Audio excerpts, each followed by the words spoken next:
ध्यान से काम नहीं कर सकती तो? बेटी अगर दुपट्टे में आग लग जाती तो? तुम्हें कुछ हो जाता तो?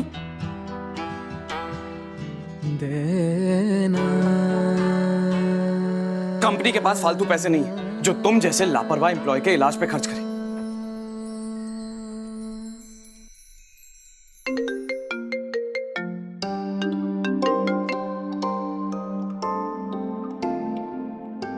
जी मॉम।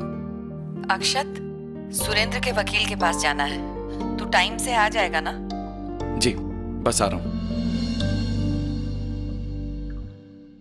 अरे बेटे, वकील साहब के यहाँ जाना है ना हमें, समय पर पहुंच जाएगी ना?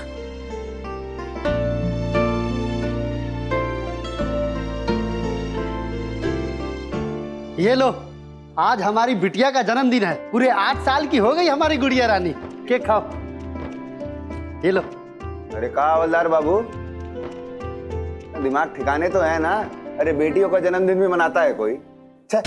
अरे जन्मदिन तो मनाया जाता है बेटों का, भोज होता है, जश्न मनता है, अरे थाली पीटी जाती है। और वहीं बेटी का जन्मदिन हो ना तो छाती पीट के मातम मनाते हैं। एक बात ना लिख के रख लो हमारी, बेटा घर का चिराग होता है, चिराग, और बेटी उसी चिराग तले अंधेरा। ऐसे का देख रहे हो? हैं? अच्छा एक बात बताओ, बूढ़ा होगे ना, होगे कि नहीं? तो बस उसी बुढ़ापे में ना बेटा बाप का सहारा बनता है, उसकी लाठी बनता है, और बेटी सिर का बोझ जो एक बाप अपने अर्थी तक लादे रहता है। अरे बेटा पैदा होता है ना तो बाप का सर और नाक दोनों ऊंचा होता है, और बेटी उसी इज्जत को उसी समाज में उछालने का हथियार बनती। एक बात याद रखना हमारी, इस धरती पर ना अगर कोई सबसे बड़ा वरदान है तो है बेटा, और श्राप बेटियां।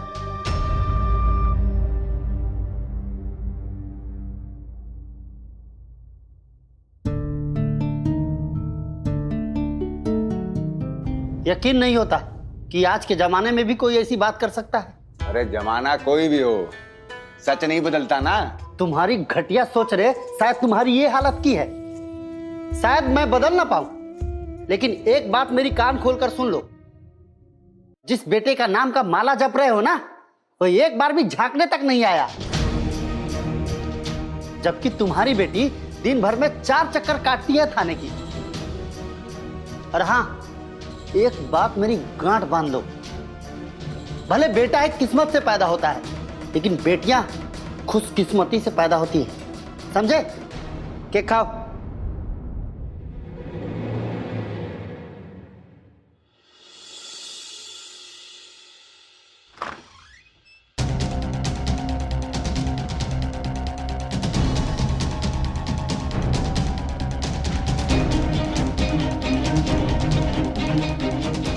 सुरेंद्र कुमार किसी भी हाल में जेल से बाहर नहीं आना चाहिए, उसे उसकी किए की सजा मिलनी चाहिए।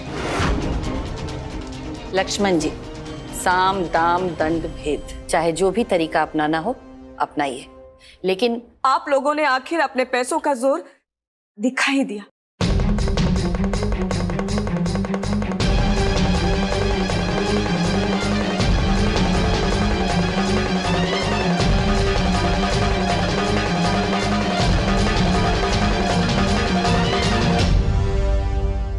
आज आप वकील खरीद रहे हैं, कल आप जज को खरीदेंगी, और परसों पूरा कानून आपकी जेब में होगा। वैशाली जी, आखिर आपने भी ये साबित कर ही दिया कि रिश्ता चाहे जो भी हो, आप अमीर लोग हम गरीब लोगों की मजबूरियों का सिर्फ फायदा उठाना जानते हैं। आप इतना गिर जाएंगी ये हमने कभी सोचा भी नहीं था। गिरने की बात आप ना करें उर्मिला जी तो बेहतर होगा। और किस रिश्ते की बात कर रही हैं आप? वो जो झूठ के न्यू पे आपके पूरे खानदान ने हमसे जोड़ा था। आपके बेटे यश की झूठ ने मेरी बेटी की जिंदगी बर्बाद कर दी। तब नहीं देखा आपने रिश्ते का लिहाज? मॉम का गुस्सा एकदम सही है, क्योंकि आपके परिवार ने जो हमारे साथ धोखा किया है उसके लिए हर सजा कम है। बेटे के किए की सजा उसके पिताजी को क्यों दे रहे हैं आप? यश ने आपके साथ धोखा किया ना, तो उसको सजा दीजिए, हम बिल्कुल मना नहीं करेंगे। लेकिन उस बात के गुस्से को आप इनके और प्रताप जी के हादसे से तो मत जोड़िए। उस हादसे का सच सिर्फ यश जानता है। आप पूछिए उसे, आपके यहाँ रह रहा है ना वो, पूछिए, सब सच बताएगा वो।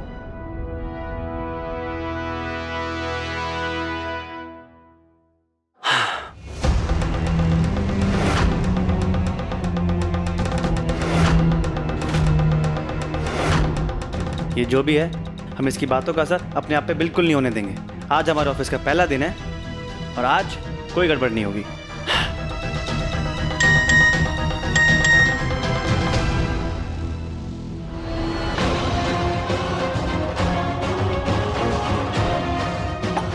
कोमा में है ना प्रताप जी, सर के बल गिरे थे, माथा तो फटना ही था, यही इरादा था ना।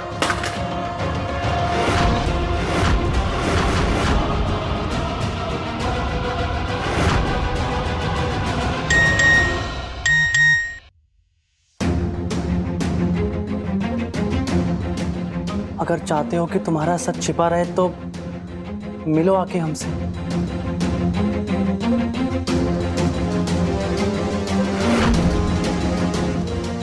नहीं, हमें कोई बेवकूफ बना रहा है, पक्का हम नहीं बनेंगे, हम नहीं बनेंगे। लेकिन अगर उसने सबको सब कुछ सच बता दिया तो? बताना क्या है, सच सबको पता है। पुलिस ने सुरेंद्र को उसी स्पॉट से गिरफ्तार किया था और आपका यश इसलिए चुप है कि वो अपने पापा के खिलाफ नहीं जाना चाहता। आपके पास कोई सबूत है सुरेंद्र के बेगुनाही का? क्यों? जिनके पास सबूत नहीं होते, गवाह नहीं होते, क्या वो बेगुनाह नहीं होते? उर्मिला जी, ना ये अदालत है और ना मैं वकील हूं कि आपके साथ बहस कर सकूं। लक्ष्मण जी, आप इनसे साफ साफ कह दें कि आप इनका केस छोड़ रहे हैं।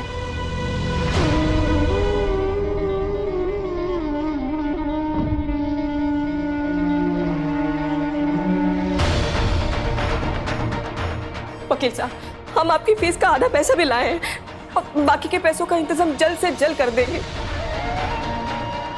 बस इस केस से पीछे मत हटिए।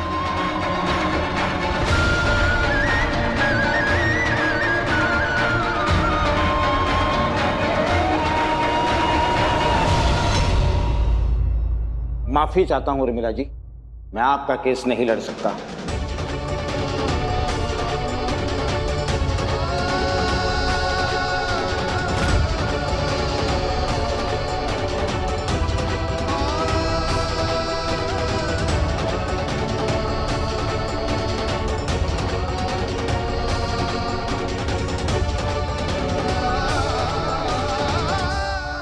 वैशाली जी, आपकी जो भी सोच है, आपकी जो भी राय है, हम उनको बदलने के लिए नहीं कह रहे, लेकिन कम से कम वकील साहब को तो उनका काम करने दीजिए। सुरेंद्र की वजह से प्रताप भाई साहब कोमा में चले गए, इसलिए सुरेंद्र को बचाने के लिए आपकी कोशिशें नाकाम करके रहूंगी।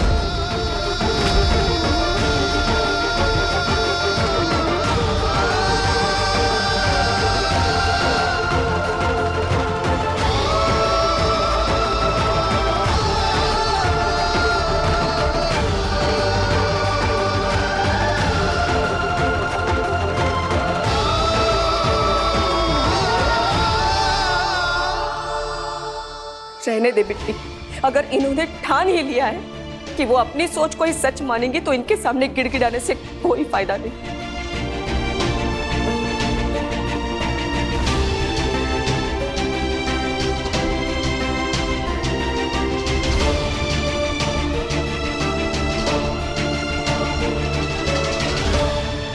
बहुत हो गई हमारे साथ नाइंसाफी, अब तो सही के साथ सही और गलत के साथ गलत होगा।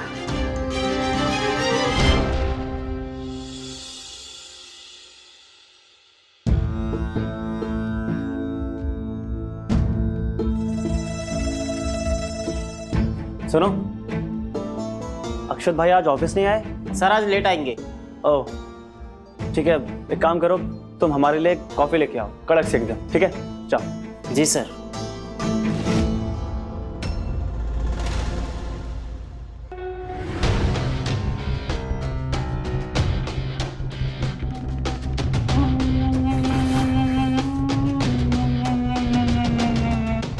अरे वाह, ये कुर्सी तो झूला है, एकदम झूला। एक दिन ये कुर्सी, ये कैबिन, ये ऑफिस, एक दिन सब हमारा होगा, सब हमारा। तो क्यों ना आज इस पे बैठ के थोड़ी सी फील ले ली जाए।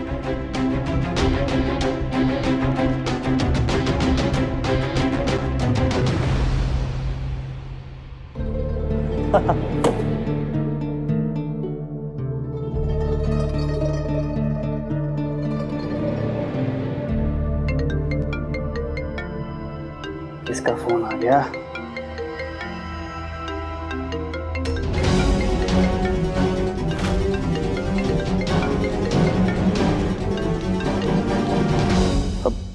हाँ, हेलो। ज्यादा गोल गोल ना घूमो, चक्कर आ जाएंगे।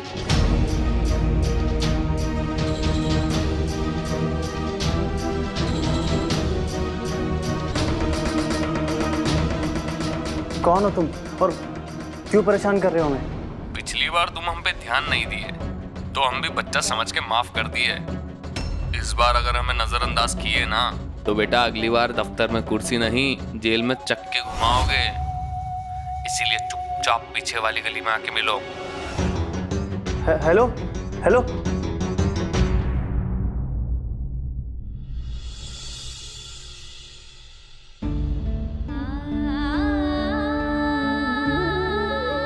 सुरेंद्र कुमार किसी भी हाल में जेल से बाहर नहीं आना चाहिए।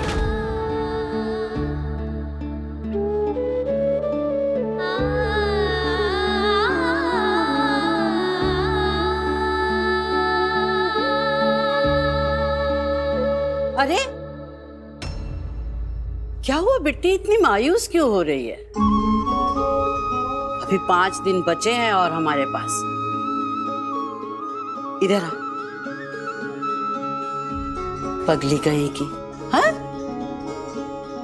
देवी मैया है ना, देखना वो जरूर कोनो चमत्कार कर देंगे। तू चिंता छोड़, इले ये गन्ने का रस पी। अरे ताजा ताजा निकलवा के लाए हैं। अपनी दे देख, सूखे गन्ने की तरह हो रही है। P P.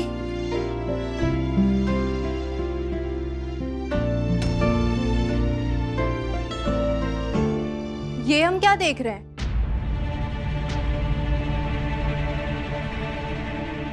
दादी बिट्टी एक साथ? कहीं हम कोई सपना तो नहीं देख रहे हैं? अरे नौटंकी कहेगी। अरे फोन पे वो हम सब बताए तो थे।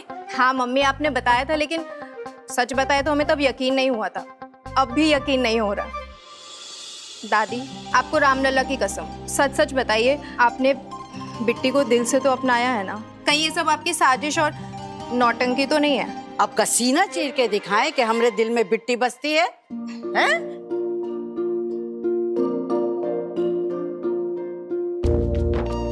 हम कसम से तेरे लिए बहुत खुश हैं। आखिरकार तुझे वो मिल ही गया ना, जिसके लिए तू बचपन से तरस रही थी। दादी क्या मान गई, तेरी तो काया ही पलट गई।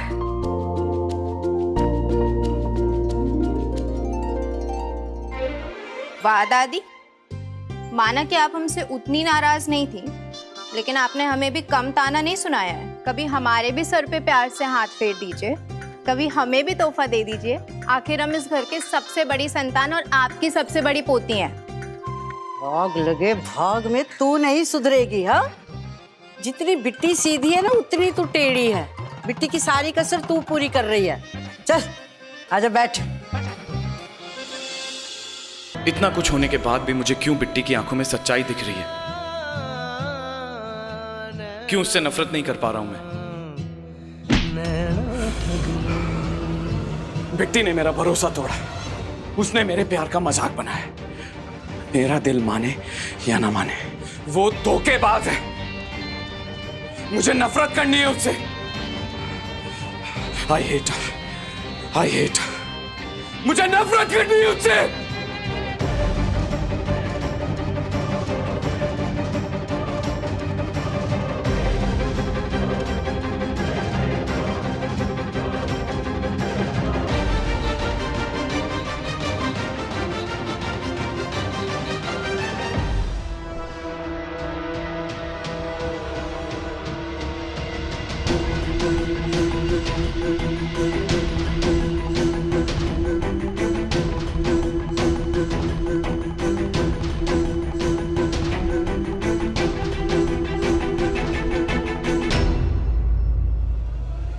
आप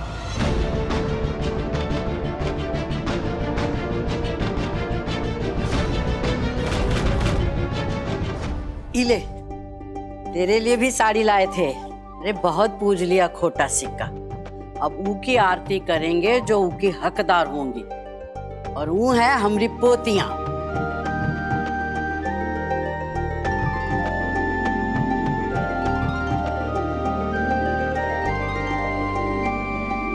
बस बेटा, एक बार तुमरे पापा जेल से छूट कर आ जाए ना, तो फिर तो झड़ी लगा देंगे तोहफों की। मम्मी बता रही थी कि वकील ने भी मना कर दिया है। अब हम क्या करेंगे? कुछ ना कुछ कर ही लेंगे, तू ही यहाँ की चिंता मत कर। और बता, तेरे घर में सब कैसे हैं? और पता है, उस दिन दामाद जी को कचहरी में देख के बहुत अच्छा लगा कि वो भी हमारे परिवार के साथ है। अरे मम्मी, इस बार तो हमसे ज्यादा उनको चिंता हो रही है। मतलब दिन में 2-3 बार तो केस के बारे में पूछ ही लेते हैं। अच्छा? शायद उस हादसे वाले दिन पापा ने कुछ कह दिया था इनसे, क्योंकि उसके बाद से इनका मन बदल गया। हाँ, उस दिन आए थे ना पापा से मिलने के लिए। वो इनको कुछ पैसों की जरूरत थी। पर वो तो यहाँ नहीं आया, कोई देखा नहीं उनको? पता नहीं, लेकिन उस दिन के बाद से वो काफी बदले बदले से रहने लगे और बहुत खुश भी थे। आते ही बोले कि पैसों का इंतजाम हो गया, तो हमें लगा कि पापा से मिले होंगे।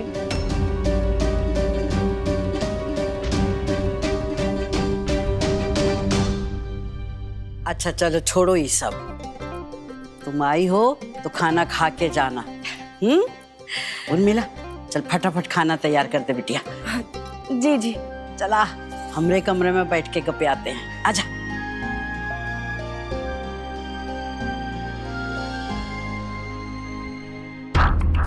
इनको कुछ पैसों की जरूरत थी। उस दिन के बाद से वो काफी बदले बदले से रहने लगे और बहुत खुश भी थे।